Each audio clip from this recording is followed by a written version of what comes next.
तुमच्या आणि माझे नव्हे त्या देशातल्या प्रत्येक माणसाचे भागीदाते ते आमदार आज आमदार झालेले आहेत. त्यांना महा झाला असेल तर ते झाले ते बाबासाहेबांच्या संविधानाने झालेले आहे, लक्षात घ्या. नाही तर हे अजूनच शेती करत बसले असते.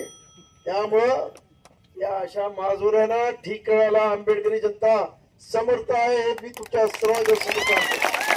त्यामुळे आणि पोलीस प्रशासनालाही सांगू इच्छितो, आंबेडकरी जनता जेव्हा रस्त्यावर येते त्या पोलीस प्रशासनाची पण काय पळता भुई थोडी होते. मी हिंदू मिल मध्ये बघितलेलं आहे. तुम्हाला सांगतो, हिंदू मिलचा जेव्हा आम्ही 12 एकर जागा ताब्यात घेण्याचा ठराव केला त्यावेळेस त्या तिथे असणाऱ्या कमिशनरने आणि सरकारनं काँग्रेसच्या त्यावेळेस नुसतं पोलीस मुंबईचे पोलीस नाही लावले तर त्याचबरोबर SRP लावली आणि रॅपिड ऍक्शन फोर्स सुद्धा लावला. परंतु जेव्हा आम्ही ठरवलं जागा घ्यायची आहे आणि जेव्हा हजारो लोक हिंदू मिल मध्ये घुसली आणि आम्ही ताबा घेतला त्यानंतर मुंबईच्या कमिशनरला विचारलं की बाबा तुझ्याकडे SRP SRP बंदुका घेऊन होती, रॅपिड ऍक्शन फोर्स AK-47 घेऊन होतं, तुम्ही यांना अडवलं का नाही? तेव्हा मुंबईच्या कमिशनरने सांगितलं मी फायरिंगचा आदेश दिला असता याच्यात 40-50 माणसं मेली असती, पण तो आजूबाजूचा एकही पोलीसवाला मला जिवंत सापडला नसता.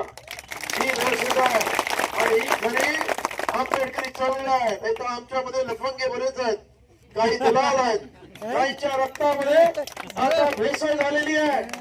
त्या भडव्याला बाहेर करा आपल्या समाजातून. कायद्यामध्ये ज्या पद्धतीने खऱ्या असतात त्या पद्धतीने साल्याला बाहेर काढा आणि आंबेडकर चळवळ पुन्हा एकदा अत्यंत देदीप्यमान आणि ताकदवान करूया. मी इथं प्रशासनाला सांगू इच्छितो की आज बाबासाहेब आंबेडकरांची सून इथे येऊन इथे कार्यक्रम झालेला आहे.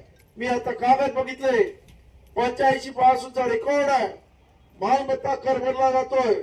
9,847 चौरस फुटाची जागा ही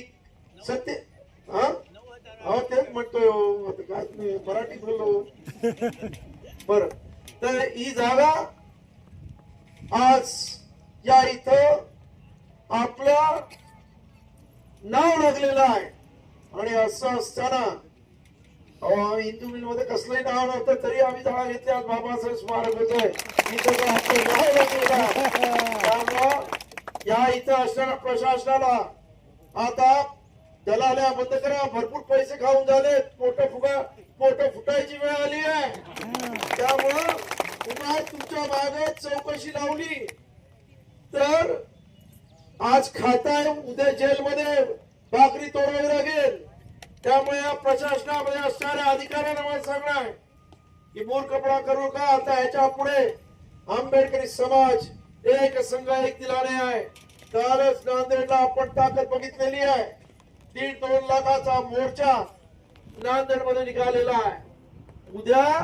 उद्या जर ही माणसं तुमच्या मागे लागली तर रस्त्यावरून कपडे सांभाळून पळता भुई थोडी होईल. आणि त्यामुळं परत या आमच्या पंचशील ध्वजाला जो आमचा सन्मान आहे, जो आमचा अभिमान आहे, त्याला हात लावण्याचा अक्षम्य गुन्हा कोणी करू नका हे इथे मी सांगायला आलेलो आहे. आणि जर हात लावण्याचा प्रयत्न केला माझं सांगणं आहे त्याला तोडा. काय होईल ते मी बघतो. नंतर आपण बघू काय हम तुम्हारे साथ हैं, हम तुम्हारे साथ हैं. कारण काय हम तुम्हारे साथ. या देशामध्ये एकच कायदा चालतो, जिसके हात में लाठी उसकी मैस. आणि त्या पद्धतीने वागायला शिका. आणि या पोलिसांना माझं सांगणं आहे आपण कृपया आंबेडकरी जनतेच्या आजूबाजूला फिरू नका. कारण काय एकदा हे मागे लागले की ते जोपर्यंत प्रश्न सुटत नाही तोपर्यंत थांबत नाही. तेव्हा आज या इथं आपण सर्वजण आलात. अचानक मी इथे भेट दिली. मला आनंद वाटला की तुम्ही अत्यंत चांगल्या पद्धतीने आज एकत्र झालेले आहात. फक्त आपले जे गुलाम असतील, आपले जे दलाल आहेत, पहिल्यांदा त्या भडव्यांना चोप द्या, हा माझा सांगणार. म्हणजे ही फळवणी करणारी अवलाद तिथे संपवायला पाहिजे, त्याशिवाय समाज प्युअर होणार नाही. आज इथं भिक्षू संघ असताना सुद्धा हे मी भाषण करतोय, कारण शांतीचा मार्ग बाबासाहेबांनी दिलाय, पण शांती कुठपर्यंत हा महत्वाचा विषय आहे. शांतीच्या ठिकाणी शांती आणि जिथं पाहिजे तिथं अशांती, या आणि त्यानंतर क्रांती, हे लक्षात घ्या आणि त्या पद्धतीने वागा. तुमच्या बरोबर आंबेडकर कुटुंबीय आहे, एवढंच सांगतो. मला परळीला आता 11 वाजताचा मोर्चा आहे, तरी मी इथे मुद्दामून इथे आलेलो आहे. तेव्हा आपल्या सर्वांना परत एकदा एवढ्या मोठ्या संख्येने आपण आलात त्याबद्दल आपल्या सर्वांना मनापासून धन्यवाद देतो आणि मी माझ्या वाणीला विराम देतो. नवोदय जय भीम.